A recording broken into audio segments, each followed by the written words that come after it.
ওম সাইৰাম সাইন্সত চৰিত্ৰৰ 28 নং অধ্যায়ত আমি পাওঁ শ্ৰীদিৰ পিনে টানি অনা চৰাই লক্ষ্মী চান্দ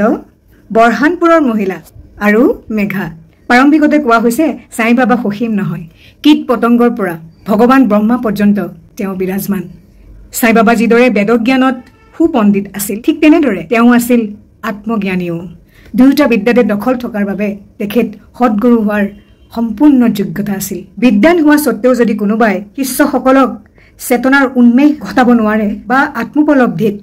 তেওঁলোকক স্থিতি লাভ কৰাব নোৱাৰে তেনেহলে তেওঁ সৎগুৰু হোৱাৰ উপযুক্ততা নাই সাধাৰণতে পিতৃয়ে এই দেহৰ জন্ম দিয়ে আৰু জন্মৰ পিছত মৃত্যু অৱধাৰিত হৈ থাকে কিন্তু সৎগুৰুৱে এই জন্ম আৰু মৃত্যু দুইটাৰ পৰাই মুক্ত কৰোৱায় সেয়েহে তেওঁ সকলোতকৈ দয়ালু আৰু কৃপালু সাই বাবাই প্ৰায়ে কৈছিলে যে মোৰ ভক্তৰ যিমান দূৰতেই নাথাকক মোৰ সেই ভক্তক মই ভৰিত খুটা বান্ধি হলেও এই শ্ৰীদিলৈ টানি আনো আৰু হেমত পন্তই ঠিক তেনেকুৱা তিনজন ভক্তৰ কথাই ইয়াত উত্থাপন কৰিছে লালা লক্ষ্মী চান্দ তেখেত বম্বেৰ ভেংকটেশ্বৰ প্ৰেছত চাকৰি কৰিছিল তাৰ পিছত ৰেলৰ বিভাগত পিছত আকৌ কেৰাণী হিচাপে ৰেলি ব্ৰাদাৰ্ছ এণ্ড কোম্পানীত কাম কৰিছিল 1910 চনত তেখেতে প্ৰথমবাৰৰ বাবে বাবাৰ পৰিচয় পাইছিলে বৰদিনৰ 2-1 মাহ আগতে সান্তা ক্ৰুজত থকাৰ সময়ত তেওঁ সপোনত দেখা পালে এজন দাড়িৱালা বৃদ্ধা ভক্তৰে আবৃত্ত হৈ ৰৈ আছে ইয়াৰ কিছুদিনৰ পিছতে ডাকবনৰ কীৰ্তন শুনিবৰ বাবে তেখেত গৈছিল তেখেতৰ বন্ধুৰ ঘৰলৈ নাম আছিল তেওঁৰ শ্ৰী দত্তাত্ৰেয় মঞ্জুনাথ বিজুৰ ডাকবনৰ এটা অভ্যাস আছিল যে তেখেতে যেতিয়া কীৰ্তন গায় তেখেতে বাবাৰ ফটোখন আগত ৰাখে লক্ষ্মী চান্দে যে বাবাৰ ফটোখন দেখিলে তেখেত বিস্ময় বিভোৰ হৈ পৰিল আৰু তেখেতে বুজিব পাৰিলে যে সপোনত দেখা সেই বৃদ্ধা লোকজন হৈছে এই সাই বাবাই তেওঁ বুজিব পাৰিলে যে সাই বাবাই নিজে আহি তেখেতৰ সপোনত দেখা দিছে সন্ত তুকাৰামৰ জীৱনৰ ওপৰত দাসগণৰ ভাষণ আৰু তেওঁৰ কীৰ্তন লগতে বাবাৰ ছবি সকলোখিনি মিলি তেখেতৰ মনত এটা গভীৰ ছাপ পেলালে শ্ৰীদিলৈ যোৱাৰ বাবে তেওঁৰ মন ব্যাকুল হ'ল ভক্তৰ যিকোনো আধ্যাত্মিক প্ৰচেষ্টাত আৰু সৎগুৰুৰ অন্বেষণত ভগৱানে সকলো সময়তে সহায় কৰে শংকৰ ৰাও নামৰ এজন তেখেতৰ বন্ধু আহিল তেখেতৰ ওচৰলৈ আৰু তেখেতে সুধিলে যে বন্ধু যাবা নেকি শ্ৰীদিলে মোৰ লগত শংকৰ ৰাওৰ আনন্দ বিভোৰ হৈ পৰিল তেখেতে ক'লে নিশ্চয় তৎক্ষণাত যোৱা স্থিৰ কৰিলে ভতিজাগৰ পৰা 15 টকা ধাৰ কৰি আৰু আনুষাংগিক যিখিনি ব্যৱস্থা সেইখিনি গোটেইখিনি কৰি শ্ৰীদিলৈ ৰাওনা হ'ল ৰেলতে দুই বন্ধু মিলি দুটামান ভজনো গালে কেইজনমান মুছলমান সহযাত্ৰীৰ লগত ৰেলত বাবাৰ বিষয়ে বহুত গুণানুকীৰ্তন কৰি মেলি সুন্দৰকে গৈ পালে শ্ৰীদি গৈ থাকোঁতে তেওঁলোকৰ মনত আহিছিল যেন কেইটামান মধুৰিয়াম বাবাৰ কাৰণে লৈ যাওঁ কিন্তু ইমান সুন্দৰ প্ৰাকৃতিক সৌন্দৰ্য দেখা পাই তেওঁলোকৰ মনৰ পৰা সেইটো ওলাই গ'ল যে মধুৰিয়াম কিনিব লাগিছিল শ্ৰীদি গৈ পাই মানে এগৰাকী বৃদ্ধাই এপাচি মধুৰিয়াম তেওঁলোকৰ বাবেহে লৈ ৰখি আছিলে যে দেখিলে মধুৰিয়াম দুয়োজনেই মধুৰিয়াম কিনিলে বাবাৰ বাবে তেতিয়া সেই বৃদ্ধাইও ক'লে যে যিকেইটা বাকী আছে সেইকেইটা লৈ যোৱা বাবালে মোৰ ফালৰ পৰা বাবাক তোমালোকে অৰ্পণ কৰিবা বুলি ক'লে শ্ৰীদি পাই দুয়োজনে সাই বাবাক প্ৰণাম কৰিলে বাবালে অনা সেই মধুৰিয়ামো বাবাক যাচিলে বাবাক দৰ্শন কৰি লক্ষ্মী চান্দ অত্যন্ত মুগ্ধ আৰু আনন্দিত হ'লে পদুমৰ সুবাসত আকৰ্ষিত হৈ মৌ মাখি যিদৰে পদুমত পৰে ঠিক তেনেকৈয়ে লক্ষ্মী চান্দ বাবাৰ চৰণত উবুৰি খাই পৰিলে তেতিয়া বাবাই ক'লে বৰ ধূৰ্ত মানুহ এওঁ অহাৰ পথত ভজন গায় আকৌ আনৰ পৰা সংবাদো গ্ৰহণ কৰে কিয় আনক সোধাৰ প্ৰয়োজন আছে বাৰু নিজৰ চকুটোৰেইটো সকলো দেখা পোৱা যায় নিজৰ মনকেই প্ৰশ্ন কৰাচোন তোমাৰ সপোন সঁচানে মিছা টকা ধাৰ কৰি আনি দৰ্শন কৰাৰ কি মূল্য আছে এতিয়া মনোকামনা পূৰ্ণ হৈছেতো এই কথাখিনি শুনি বাবাৰ সৰ্বজ্ঞতাত লক্ষ্মী চান্দ বিস্ময়ত হতবাক হ'ল তাৰ পৰা শ্ৰীদিলৈ অহাৰ পথত বাবাই এই গোটেইখিনি কথা কেনেকৈ জানিছিল এই ক্ষেত্ৰত লক্ষণীয় বিষয় এইটোৱে যে কোনোবাই সাই বাবাক দৰ্শন কৰাৰ বাবে ধাৰেই কৰক বা ছুটিৰ দিন উদযাপন কৰক বা তীৰ্থযাত্ৰাই কৰক এই সকলোবোৰ বাবাই একেবাৰে পছন্দ নকৰে দুপৰীয়া খাবলৈ বহাৰ সময়ত লক্ষ্মী চান্দে কোনোবা এজন ভক্তৰ পৰা আটাৰ পুডিং হাঞ্জা প্ৰসাদ হিচাপে পালে খুব আনন্দিত হ'ল পিছৰ দিনাখনো হাঞ্জা পাব বুলি আশা কৰিছিলে কিন্তু নাপালে তৃতীয় দিনা বাপু সাহেব যোগে সাই বাবা সুধিলে যে বাবা কি নৈবেদ্য অনা হ'ব তেতিয়া বাবাই হাঞ্জাৰ কথা ক'লে ভক্তসকলে দুটা ডাঙৰ পাত্ৰত হাঞ্জা লৈ আহিল লক্ষ্মী চান্দৰ তেতিয়া ক্ষুধাৰ্থ আৰু পিঠিত এক ধৰণৰ বিশেষ বিষ হৈ আছিল সাই বাবাই তেখেতক ক'লে তোমাৰ খুব ভোক লাগিছে নহয়নে হাঞ্জা খোৱা এয়াই তোমাৰ ভোক কমাব আৰু পিঠিৰ বিষ নোহোৱা কৰিব লক্ষ্মী চান্দ আকৌ অবাক হ'ল কেনেকুৱা অন্তৰ্যামী ভগৱান বাবা ইয়াৰ ভিতৰতে আৰু এদিন লক্ষ্মীচান্দই চাউৰিৰ শোভাযাত্ৰাও দেখিবলৈ পালে। বাবাৰ তেতিয়া বৰ কাহ হৈছিলে। লক্ষ্মীচান্দে ভাবিলে কাৰোবাৰ অশুভ দৃষ্টি পৰাৰ বাবে হয়তো বাবাৰ কাহ হৈছে বুলি। পিছদিনাখন যেতিয়া লক্ষ্মীচান্দ গ'ল মছজিদলৈ, তেতিয়া সাই বাবাই তেখেতৰ সন্মুখতে চামাক কৈছিল, যোৱা ৰাতিটো কাহত খুব কষ্ট পালো, হয়তো কাৰোবাৰ অশুভ দৃষ্টিৰ কাৰণেই মোৰ এনে দশা হৈছে।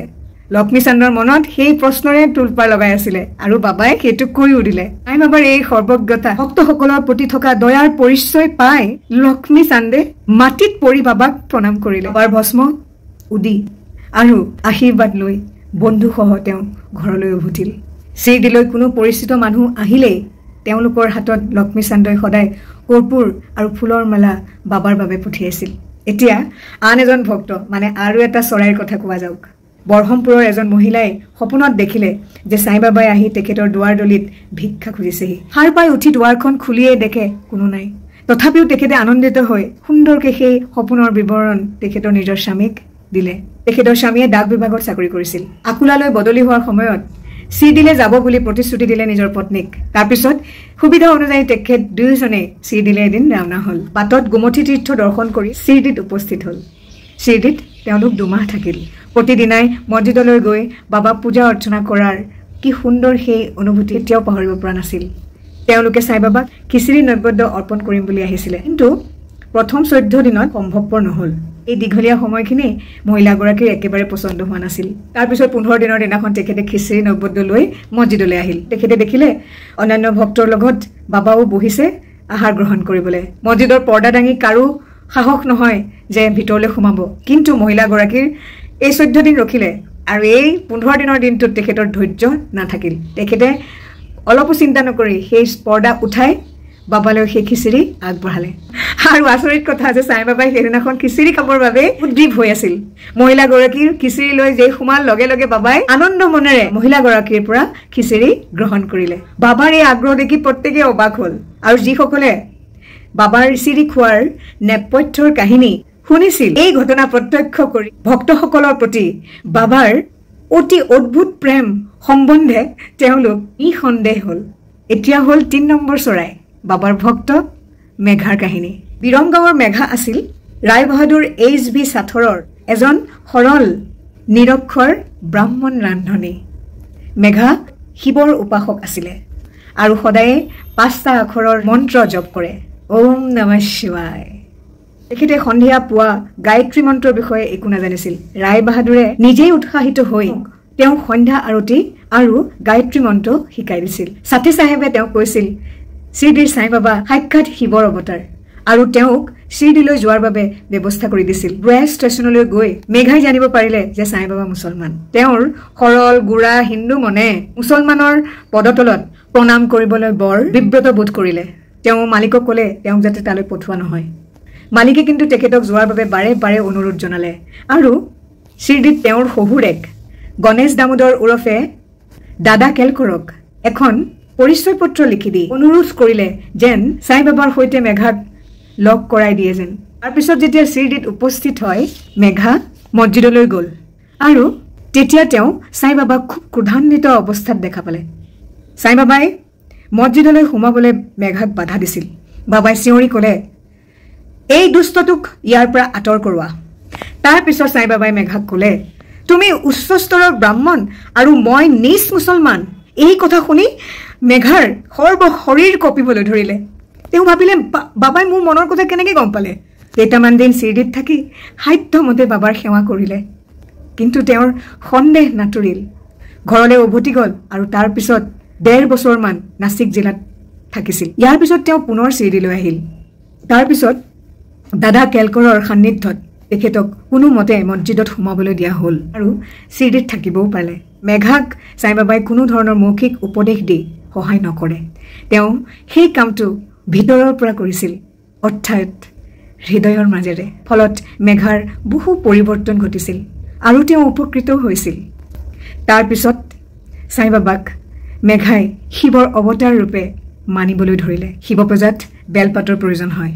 সেইবাবে মাইলৰ পিছত মাইল খোজকাঢ়ি মেঘাই বাবাৰ বাবে বেলপাত সংগ্ৰহ কৰিছিল।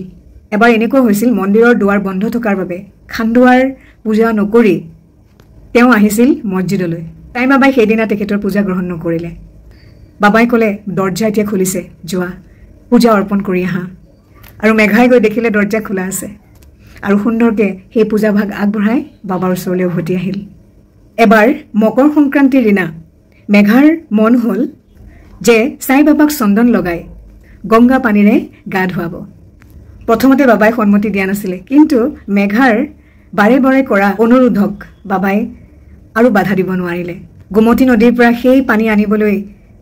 বাটকুৰি বাব লগা হৈছিলে 8 মাইল দুপৰীয়া গা ধোৱাৰ বাবে আন সকলো ব্যৱস্থা কৰি বাবাক তেওঁ সাজু হ'বলৈ ক'লে বাবাই আকৌ মেঘাক জনালে যে ফকীৰ হিচাপে গংগা জলত গা ধুই তেওঁৰ একো লাভ নহয় কিন্তু মেঘাই এই সকলোবোৰ কথা শুনিবলৈ ৰাজি নহ'ল মেঘাই জানে যে গংগাৰ পানীৰে গা ধুবলৈ শিৱই ভাল পায় সেইবাবে এনেকুৱা শুভ দিনত তেখেতৰ শিৱ মানে সাই বাবাক গা ধুৱাবই লাগিব অগত্যা সাই বাবা ৰাজি হৈ নামি বহিল ছালপীৰাত মূৰটো আগুৱাই ক'লে হেৰা মেঘা অলপ অনুগ্ৰহ কৰা মূৰটোৱে শৰীৰৰ সৰ্বপ্ৰধান অংগ সেয়েহে তাতেই মাথো গংগাৰ পানী ঢালা তেনেহ'লে সম্পূৰ্ণ স্নান হৈ যাব ঠিক আছে বুলি কৈ মেঘাই পাত্ৰটো উঠাই মূৰত পানী ঢালিবলৈ আৰম্ভ কৰিলে কিন্তু ঢালিবলৈ গৈ তেওঁ প্ৰেমানন্দত আত্মহৰা হৈ হৰ গংগে বুলি চিঞৰ মাৰি গোটেই পাত্ৰটো বাবাৰ গাত ঢালি দিলে অন্য পাত্ৰটো একাষত থৈ বাবাৰ পিনে চাই তেখেত অবাক বাবাৰ কেৱল মূৰটোৱে ভিজা বাকী শৰীৰটো সম্পূৰ্ণ শুকান মেঘাই সাই বাবাক দুঠাইত পূজা কৰে মছজিদত সশৰীৰে বাবাক পূজা কৰে আৰু ঘৰলৈ গৈ নানা চাহেব চন্দুৰকাৰে দিয়া বাবাৰ ডাঙৰ ছবিখনত পূজা কৰে এইদৰে এটা বছৰ পূজা কৰিছিল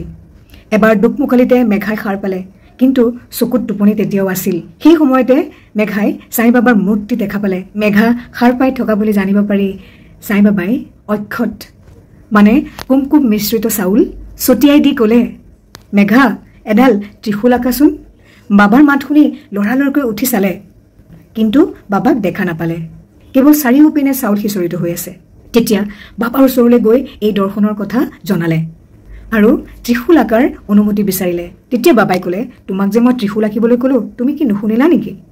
সেয়া একো দৰ্শন নহয় সেয়া মোৰ প্ৰত্যক্ষ আদেশ মোৰ কথা কেতিয়াও মিছা নহয় সকলো সময়তে সেয়া গভীৰ অৰ্থেৰে পূৰ্ণ হয় তেতিয়া মেঘাই ক'লে মোৰ ভাৱ হ'ল আপুনি মোক জগাই তুলিলে কিন্তু সকলো দুৱাৰ বন্ধ আছিল সেয়ে ভাবিলোঁ বোধহয় দৰ্শন পাইছোঁ মাথো বাবাই উত্তৰ দিলে ঘৰৰ ভিতৰলৈ সোমাবলৈ মোৰ দুৱাৰৰ প্ৰয়োজন নহয় মোৰ আকাৰো নাই বিস্তাৰো নাই মই সকলো সময়তে সকলো ঠাইতে থাকোঁ যিয়ে মোক বিশ্বাস কৰে আৰু মুঠেই মিলিন হয় তেওঁৰ সকলো কাম মই নেপথ্যত থাকি চলাই থাকোঁ মেঘা ঘৰলৈ উভতি গ'ল আৰু বাবাৰ ছবিখন থকা দেৱালৰ ওপৰত ডাঙৰ ত্ৰিশূল এডাল আঁকি পেলালে দিনা